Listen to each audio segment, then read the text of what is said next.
some important news.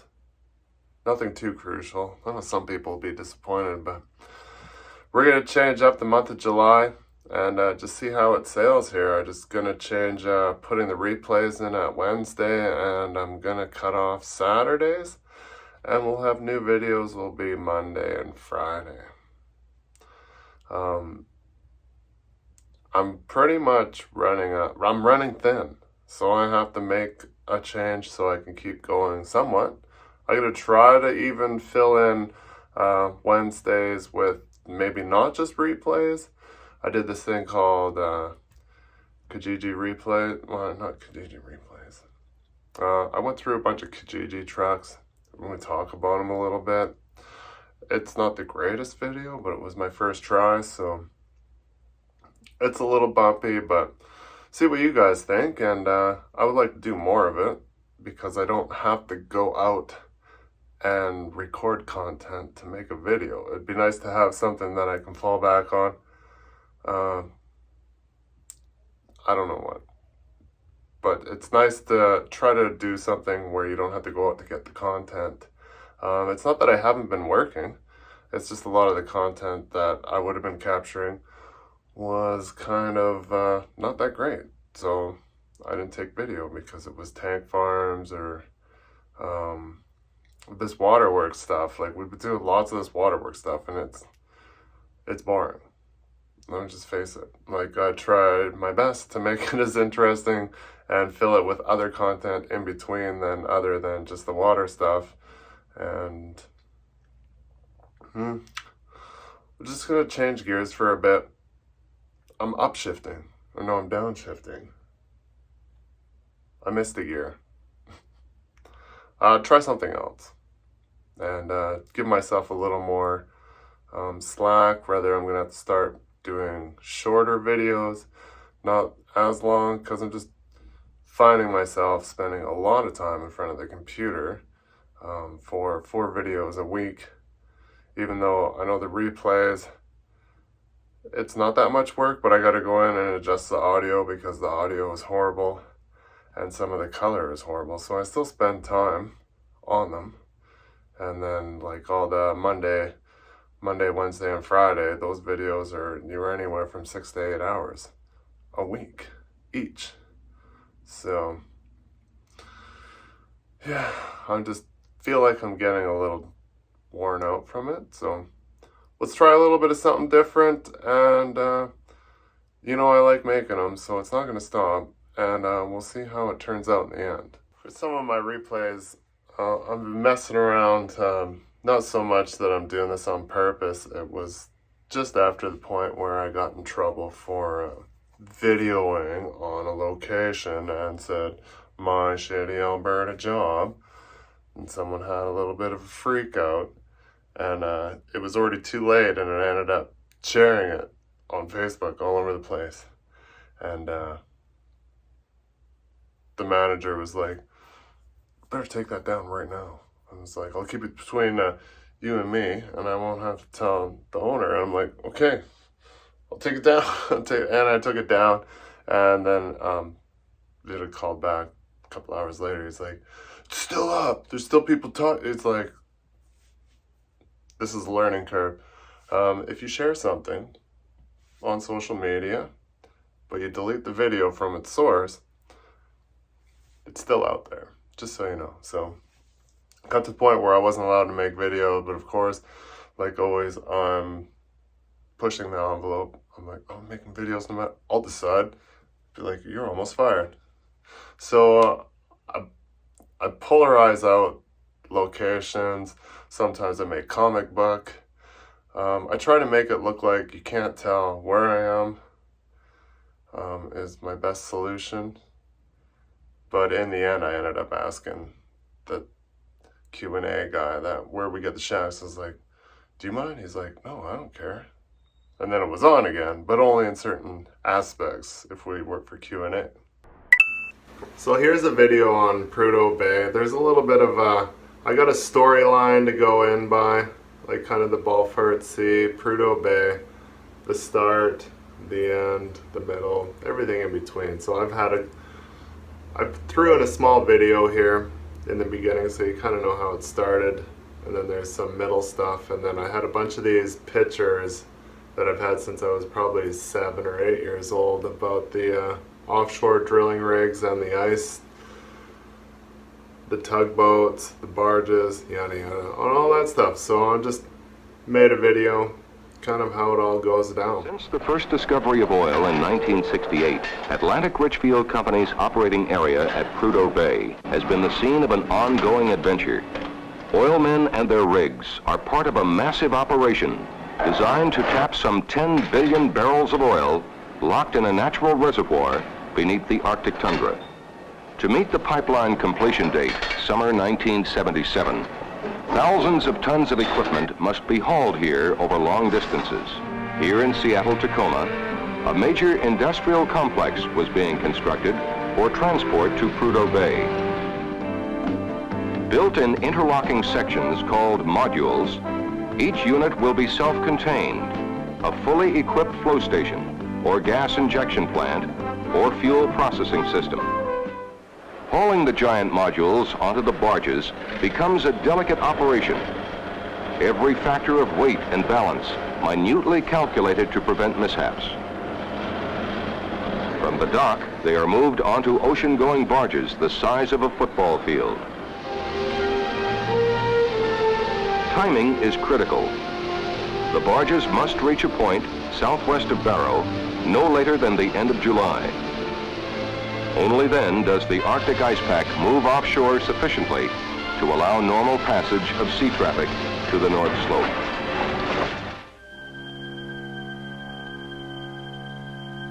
The voyage from Puget Sound to Prudhoe Bay is expected to last a month.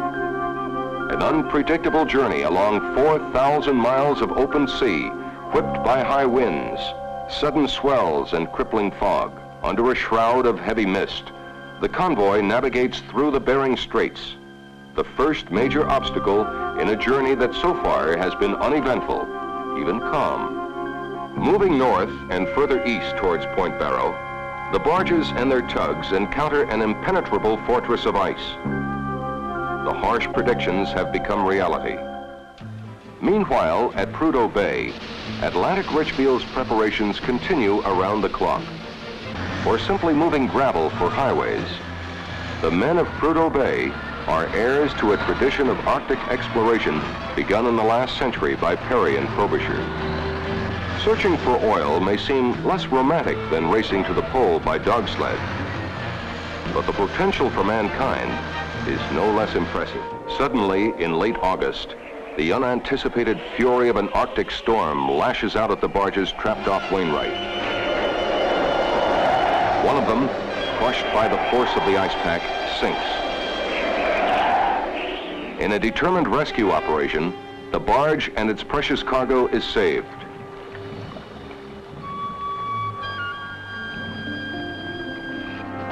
An unloading dock is formed by sinking a special barge at the tip of a causeway jutting out from shore. Along the 4,000-foot causeway, the modules will be moved. To Valdez, a juncture for sea and land transport, one of the barges sent back from the Arctic already has arrived. Oversized trucks will now carry a vital load north to Prudhoe Bay. Giant beams and girders for bridges to span one of the many rivers coursing through the Arctic. So large are these vehicles and their cargo that all roads north have been cleared by government direction to enable them to pass. Then in late September, when all seemed lost, nature again releases her hold on the vessels blocked at Barrow. Led by Coast Guard icebreakers, moving like flagships triumphant in battle, the 15 barge fleet sails through fresh channels toward Prudhoe Bay.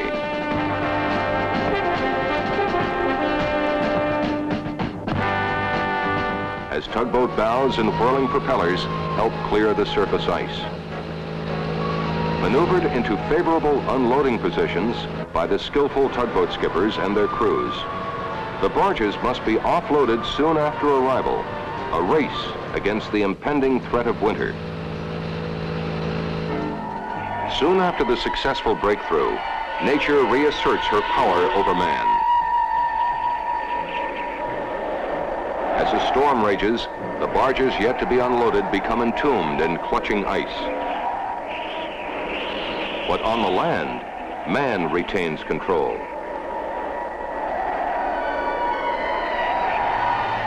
Though temperatures fall rapidly and wind velocity increases, the movement of the modules to their final destination continues. Shrouded in protective canvas, they are carried by the giant crawlers to the oil facility site. Night falls early. Soon there will be no daylight at all. But there can be no let-up in setting up the modules. They are the heartbeat of an operation which, when completed, will help send 2 million barrels a day flowing to what Alaskans call the lower 48. In the near future, Prudhoe Bay, the largest reservoir yet discovered on the North American continent, will provide nearly 10% of the oil consumed in the United States.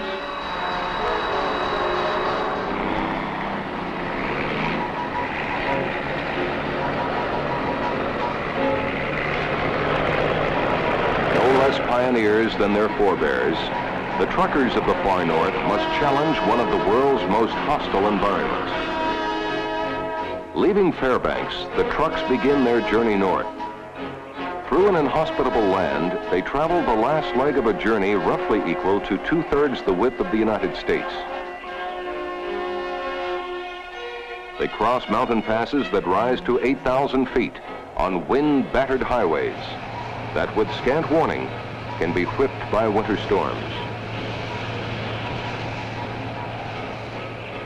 Reaching the Dietrich Pass in the Brooks Range, the truckers come to one of the great natural barriers to the Northland.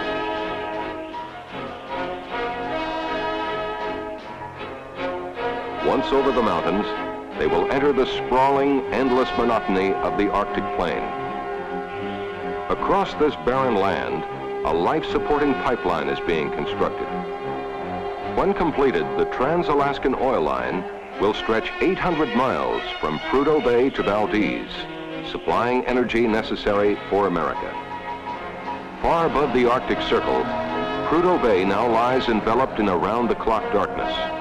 The massed trucks, which have arrived from Fairbanks, stand as silent testaments to man's perseverance and energy.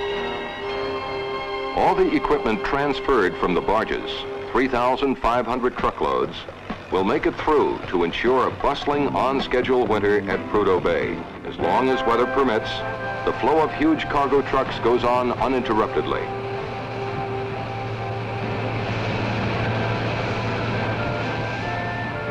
Winter temperatures may fall to 60 below, and assembling flow lines must be performed inside a mobile welding hut. These pipes, when joined, will be part of an extensive gathering system, drawing oil from the ground, separating it from intermixed gas and water, and speeding it to the main pipeline. Welded together, these 34-inch steel sections are eased through a window to meet the other parts of the line. Winter tightens its grip, and the shallow waters of the bay turn to ice. But the silent tugs sit safely out of its reach.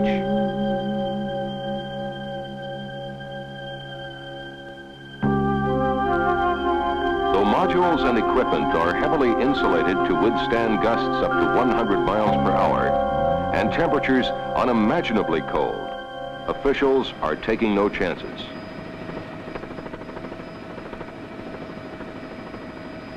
Self-generating heating units are carried to the barges to provide further protection against the extreme Arctic winter and to activate some of the priceless machinery within the modules so as to prevent their deterioration through disuse. Trapped off Prudhoe, helpless in unmoving ice 6 feet thick, the barges must wait until the spring, when nature's cycle repeats its timeless pattern and the ice begins to break. Until then, there is nothing man can do to free the vessels.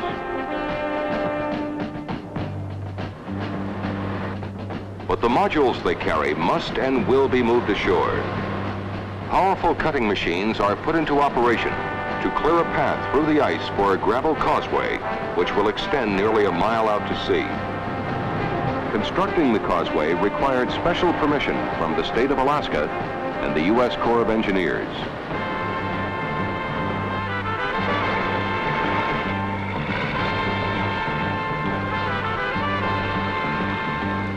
The combined might of men and machines attacked the strangulating ice. Within a month, the causeway will be completed.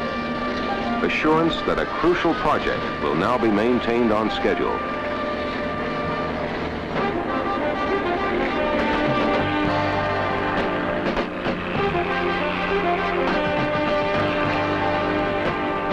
Pitting himself against nature, man has beaten the odds.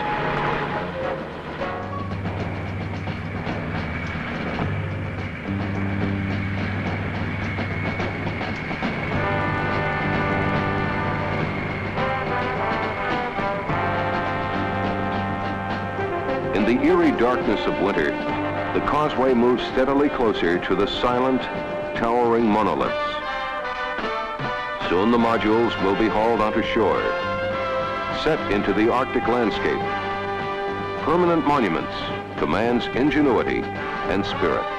Shit, that makes me cold just watching that. I couldn't imagine having to work in the conditions, but like always, I'm from the north. It's not as bad as it looks. You gotta be able to be prepared for the wind though. It's cold.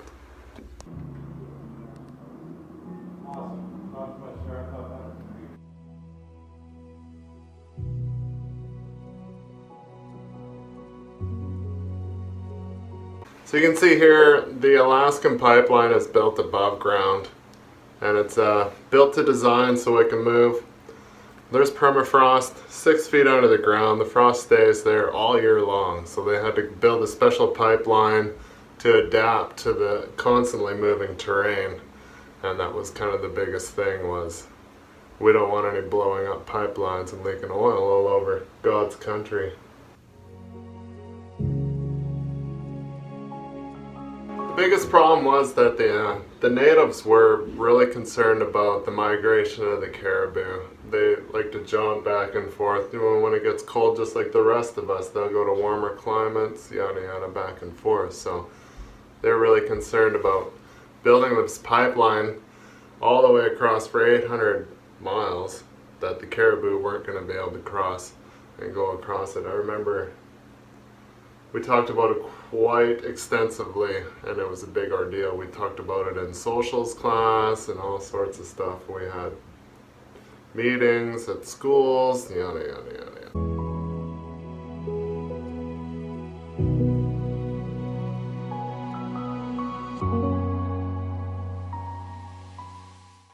Alright, coming up next on the list, we had the Colic.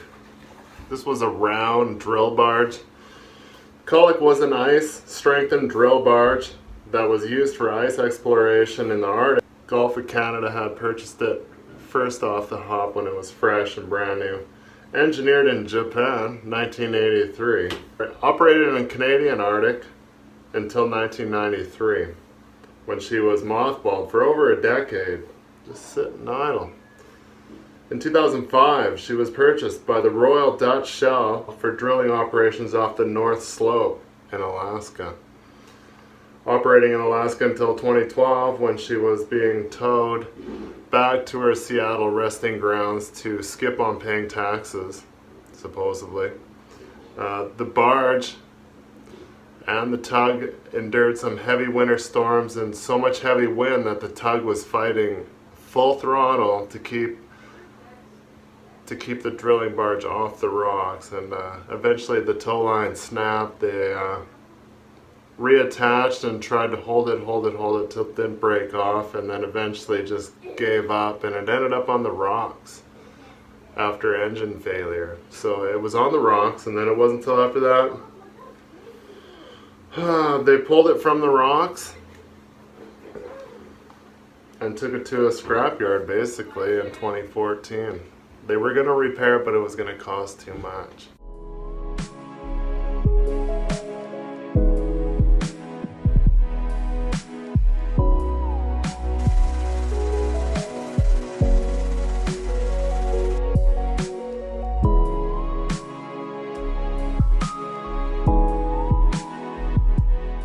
So there was many different styles of like drilling barges. The Colic was a floating barge and it would anchor down with 8 anchors, which is crazy. And then we have the Cassian, which was like a concrete platforms that would be put around. They were floated. Weird, the concrete would float in the ocean, but the floor was only like designed to drill in like 30 meters of water. So the Cassian would be your circle around the rig and would be filled with seawater or sand, anchored down. Then they would fill in from the top with gravel, sand, which it's the Arctic, so it's like concrete once it's frozen, and then they put the rig on top of that. The other style is they would dredge up and make man-made islands.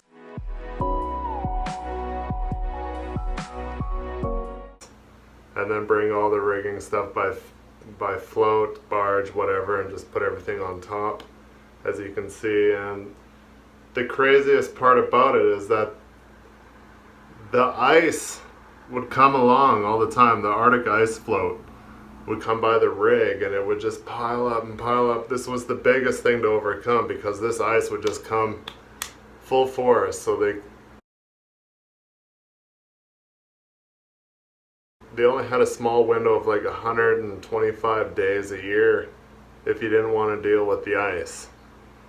So they were trying to design a way where they could drill 365 days a year, obviously. So this was the 3 different ways they did it. The Colic itself was designed round because it thought it would deflect the ice a little bit better. So it was the only one kind of like it. The rest of them had the walls built up at like a 30-degree angle to shield it from the ice.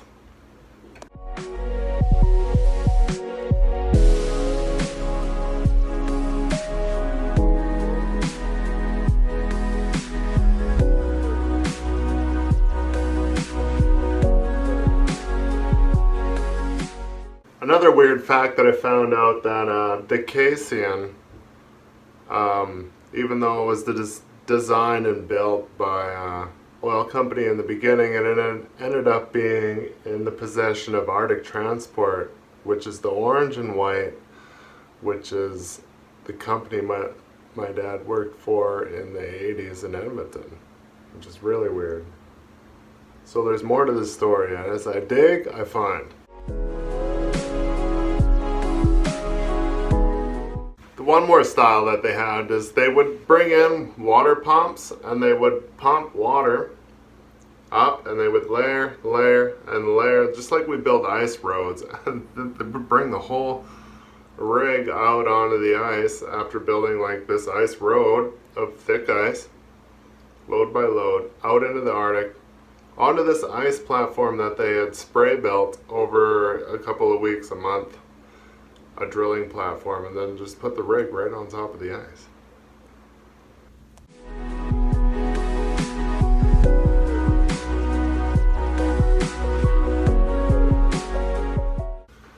Then you had these tugboats. The tugboats were kind of like the bed trucks of the ocean. They had massive winches, huge tug lines, and if they weren't tugging, and these were mostly like Canadian Coast Guard ships, they would be driving around just smashing the ice, as was their job, just to cruise around and hit stuff, which is why I become a bed truck operator in the first place, because I like to hit shit. Most of these ships are still in service today. These are built from the 80s. Yet again, another Japanese boat manufacturer, because we all know the best stuff comes from Japan. And they are now still in service in Russia in their offshore drilling operations.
Today on my Alberta job, we got a haul a 12 by 60 shack from Harpoon.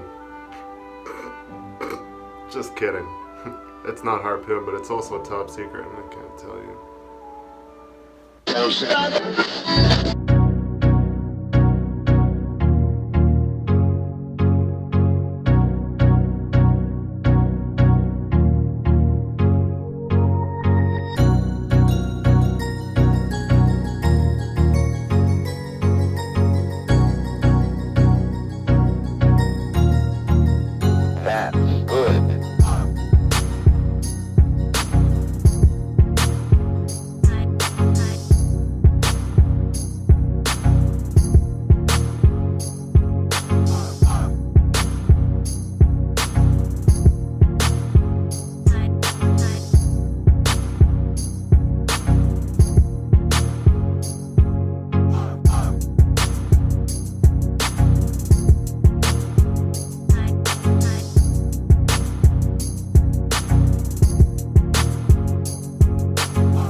So on location without a flaw, like always, there's always someone's got to flip so their doors face the right way. They wanted both the shacks to face doors inwards,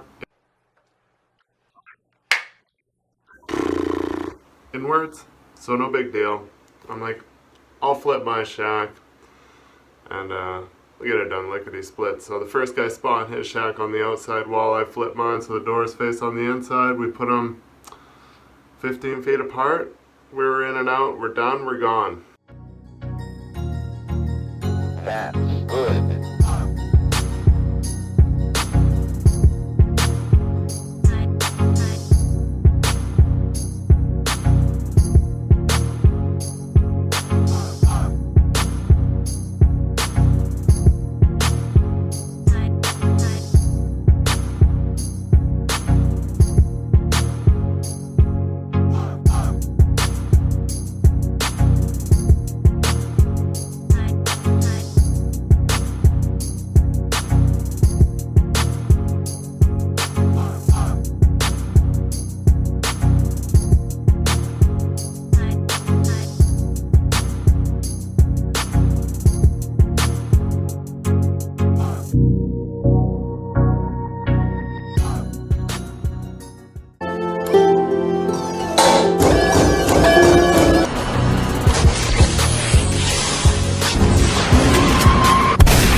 I had to use a wheeler the other day that I don't normally pull.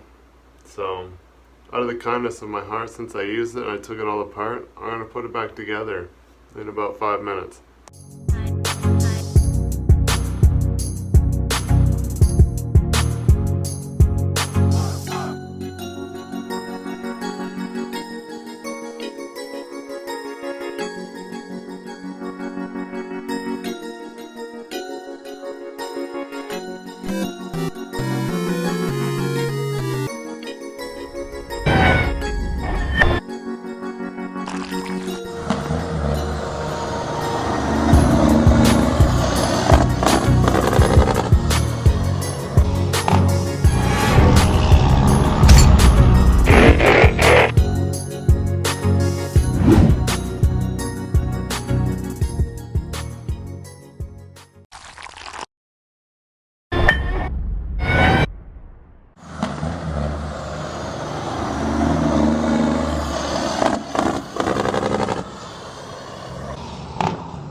Today on my Alberta job, me and old Blue here, we're going to take 2 shacks down to Cochrane, just outside of the residential area where they're doing some pipelines changing around here.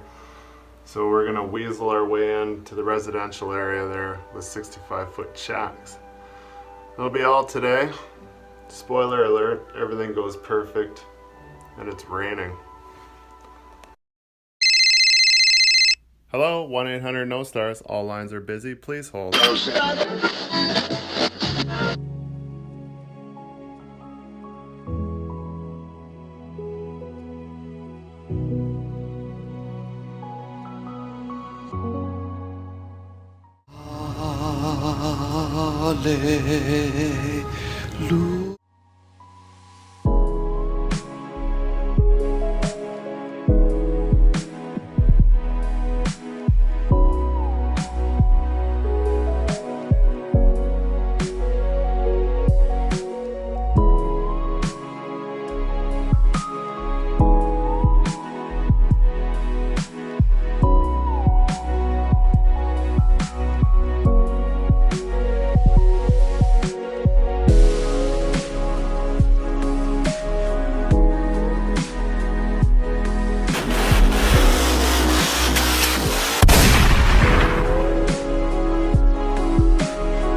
Okay, everything didn't go perfect.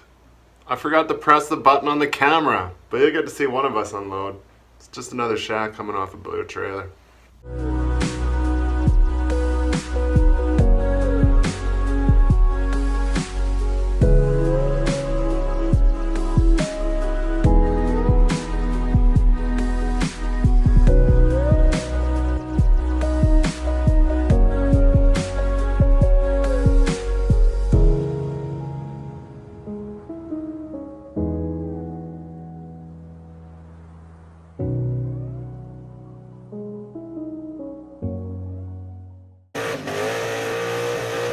You cunt's got a fucking ciggy?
unspottable. What are you gonna do about it?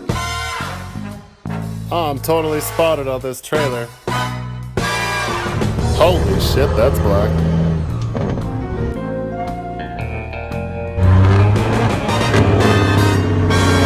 What logbook?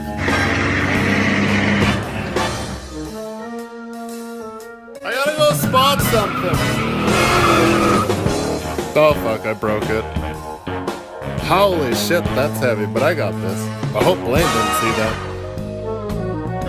Yeah, it's supposed to do that, it's doing a burn. Spotswell's my middle name. I got a permit. Matter of fact, I got two, it's so heavy.